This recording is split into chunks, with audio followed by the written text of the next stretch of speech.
रतन टाटा। ये नाम सुनते ही दिल में एक अलग ही सम्मान और प्रशंसा का भाव आ जाता है। उनकी सादगी और गरिमा हर किसी को प्रभावित करती है। मशहूर टाटा परिवार में जन्मे रतन टाटा की कहानी है अद्भुत उपलब्धियों की, अटूट नैतिकता की और उत्कृष्टता के लिए समर्पण की। उनके जीवन की हर घटना एक प्रेरणा है। एक जवान इंजीनियर से टाटा ग्रुप के दूरदर्शी नेता बनने तक का उनका सफर दुनिया भर के लाखों लोगों के लिए प्रेरणा है। उन्होंने अपने नेतृत्व में टाटा ग्रुप को नई ऊंचाइयों पर पहुंचाया। रतन टाटा का प्रभाव सिर्फ बिजनेस की दुनिया तक ही सीमित नहीं है। उन्होंने समाज के हर वर्ग के लिए काम किया है।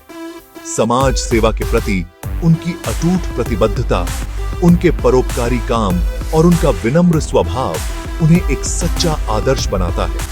उनकी उदारता और दयालुता ने अनगिनत जिंदगियों को छुआ है।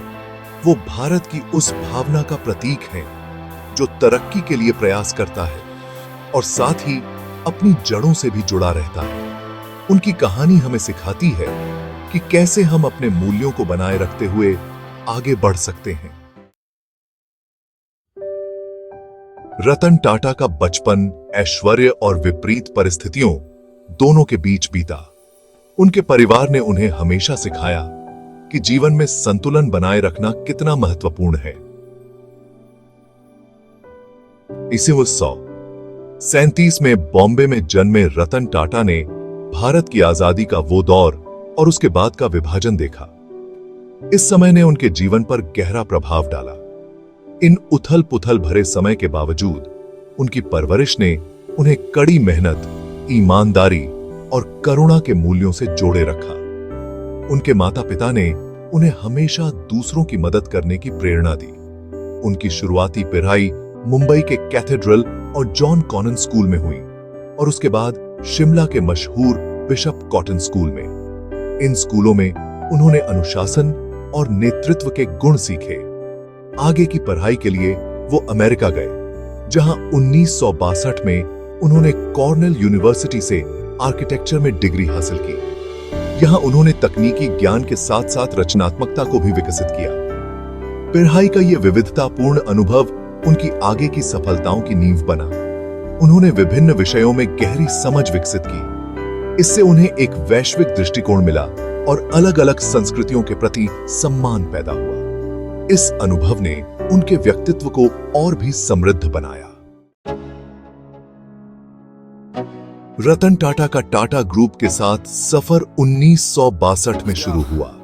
उन्होंने टाटा स्टील के कारखाने से शुरुआत की, जहां उन्होंने बहुमूल्य अनुभव प्राप्त किया और व्यापार की बारीकियों को समझा। काम के प्रति उनका ये व्यवहारिक दृष्टिकोण, जो उनके नेतृत्व शैली की पहचान बन गया, उन्हें उनके सहयोगियों का सम्मान दिलाया। अगले 2 दशकों तक उन्होंने टाटा ग्रुप के भीतर कई पदों पर काम किया, अपनी काबिलियत साबित की और अपनी व्यावसायिक कुशाग्रता का परिचय दिया। उन्होंने समूह के भीतर कई कंपनियों के विकास का नेतृत्व किया, उन्हें वैश्विक स्तर पर पहचान दिलाई। हर भूमिका में उनकी दूरदर्शिता और नेतृत्व स्पष्ट दिखाई देता था। 1991 में रतन टाटा ने टाटा ग्रुप के चेयरमैन का पदभार संभाला। यह इस समूह के इतिहास में एक महत्वपूर्ण मोड़ था। उनके नेतृत्व में टाटा समूह अभूतपूर्व विकास और विस्तार के दौर से गुजरा।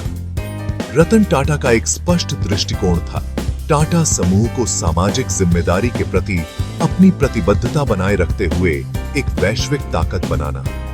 उन्होंने सूचना, प्रौद्योगिकी, दूरसंचार और ऑटोमोबाइल सहित नए क्षेत्रों में समूह के विस्तार का नेतृत्व किया। उन्होंने नवाचार और अनुसंधान और विकास पर भी जोर दिया, तेजी से बदलते वैश्विक परिदृश्य में उनके महत्व को पहचानते हुए। भाग 5, नैनो क्रांति। रतन टाटा के कार्यकाल की सबसे उल्लेखनीय उपलब्धियों में से एक टाटा नैनो का निर्माण था। यह लोगों की कार आश्चर्यजनक रूप से सस्ती कीमत पर सभी के लिए नवाचार को सुलभ बनाने के उनके दृष्टिकोण का प्रमाण थी। टाटा नैनो सिर्फ एक कार से कहीं बढ़कर थी। यह आशा, आकांक्षा और प्रगति का प्रतीक था। इसने लाखों भारतीयों के लिए एक कार के मालिक होने की संभावना का प्रतिनिधित्व किया, जिसे कभी विलासिता माना जाता था। परियोजना को कई चुनौतियों का सामना करना पड़ा, लेकिन रतन टाटा का दृढ़ संकल्प और परियोजना में विश्वास कभी कम नहीं हुआ। भाग 6। व्यवसाय से परे एक विरासत। रतन टाटा की विरासत व्यवसाय के दायरे से कहीं आगे तक फैली हुई है। वह एक सच्चे परोपकारी व्यक्ति हैं, जो दूसरों के जीवन को बेहतर बनाने के लिए गहराई से प्रतिबद्ध हैं। सामाजिक न्याय और समानता में उनका विश्वास टाटा ट्रस्ट में परिलक्षित होता है, जो एक सदी से भी अधिक समय से भारत में सकारात्मक बदलाव लाने में सहायक रहे हैं। उनके नेतृत्व में टाटा ट्रस्ट ने गरीबी उन्मूलन, शिक्षा, स्वास्थ्य सेवा और आपदा राहत जैसे क्षेत्रों पर ध्यान केंद्रित करते हुए अपनी पहुंच और प्रभाव का विस्तार किया। रतन टाटा का मानना है कि व्यवसायों का समाज को वापस देने की जिम्मेदारी होती है, और उन्होंने अपने पूरे करियर में उदाहरण पेश किया है। भाग 7। परोपकार, जीवन का एक तरीका। रतन टाटा के परोपकारी प्रयास भारत तक ही सीमित नहीं है। वह वैश्विक विकास के प्रबल समर्थक हैं, और उन्होंने अधिक न्याय संगत और टिकाऊ दुनिया की दिशा में काम करने वाले विभिन्न अंतरराष्ट्रीय संगठनों का समर्थन किया है। शिक्षा के प्रति उनकी प्रतिबद्धता भारतीय प्रौद्योगिकी संस्थान, बॉम्बे और कॉर्नेल विश्वविद्यालय जैसे संस्थानों के लिए उनके समर्थन में स्पष्ट है। उनका मानना है कि शिक्षा व्यक्तियों को सशक्त बनाने और प्रगति को गति देने की कुंजी है। वह जलवायु परिवर्तन से निपटने की तत्काल आवश्यकता को पहचानते हुए पर्यावरण संरक्षण के भी मुखर समर्थक रहे हैं। भाग 8। मान्यता और पुरस्कार। भारत और दुनिया के लिए रतन टाटा के योगदान ने उन्हें कई पुरस्कार और सम्मान दिलाए हैं। उनकी असाधारण उपलब्धियों के लिए उन्हें भारत के 2 सर्वोच्च नागरिक सम्मान पद्म विभूषण और पद्म भूषण से सम्मानित किया गया है। उन्हें कई प्रतिष्ठित विश्वविद्यालयों से मानद डॉक्टरेट की उपाधि प्राप्त करते हुए उनके नेतृत्व और दूरदर्शिता के लिए विश्व स्तर पर पहचाना गया है। ये पुरस्कार और मान्यता उत्कृष्टता, अखंडता और सामाजिक भलाई के प्रति उनकी अटूट प्रतिबद्धता का प्रमाण है। भाग 9। सादगी की ताकत। अपनी अपार सफलता और वैश्विक पहचान के बावजूद रतन टाटा उल्लेखनीय रूप से जमीन से जुड़े हुए हैं। वह अपनी विनम्रता, अपनी साधारण जीवन शैली और दूसरों के प्रति सच्ची चिंता के लिए जाने जाते हैं। वह फिजूल खर्ची से दूर रहते हैं और उद्देश्य और अर्थपूर्ण जीवन जीना पसंद करते हैं। उनके सरल स्वभाव ने उन्हें जीवन के सभी क्षेत्रों के लोगों का प्रिय बना दिया है। वह सभी के साथ सम्मान से पेश आते हैं, चाहे उनकी सामाजिक हैसियत कुछ भी हो।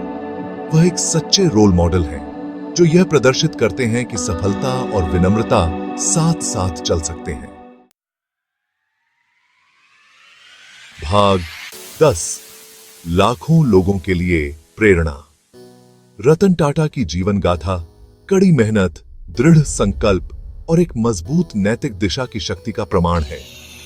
उनकी यात्रा हमें यह सिखाती है कि कैसे चुनौतियों का सामना करते हुए भी अपने लक्ष्यों को प्राप्त किया जा सकता है। उन्होंने दिखाया है कि अपने मूल्यों के प्रति सच्चे रहकर बड़ी सफलता प्राप्त करना संभव है। उनके नेतृत्व में टाटा समूह ने न केवल व्यावसायिक ऊंचाइयों को छुआ, बल्कि समाज में भी महत्वपूर्ण योगदान दिया। वह लाखों लोगों के लिए एक सच्ची प्रेरणा है, जो यह साबित करते हैं कि एक व्यक्ति दुनिया में बदलाव ला सकता है। उनकी उदारता और समाज सेवा की भावना ने अनगिनत लोगों के जीवन को छुआ है। उनका सफर आशा की किरण है, जो हमें याद दिलाता है कि जुनून, दृढ़ता और सकारात्मक प्रभाव डालने की प्रतिबद्धता के साथ हम किसी भी बाधा को दूर कर सकते हैं और अपने सपनों को प्राप्त कर सकते हैं। उनकी कहानी हमें यह भी सिखाती है कि सच्ची सफलता केवल व्यक्तिगत उपलब्धियों में नहीं, बल्कि दूसरों के जीवन में सकारात्मक बदलाव लाने में है। रतन टाटा की विरासत आने वाली पीढ़ियों को उत्कृष्टता के लिए प्रयास करने और दुनिया को एक बेहतर जगह बनाने के लिए प्रेरित करती रहेगी। उनकी दृष्टि और समर्पण हमें यह याद दिलाते हैं कि सही मार्गदर्शन और उद्देश्य के साथ हम असंभव को भी संभव बना सकते हैं।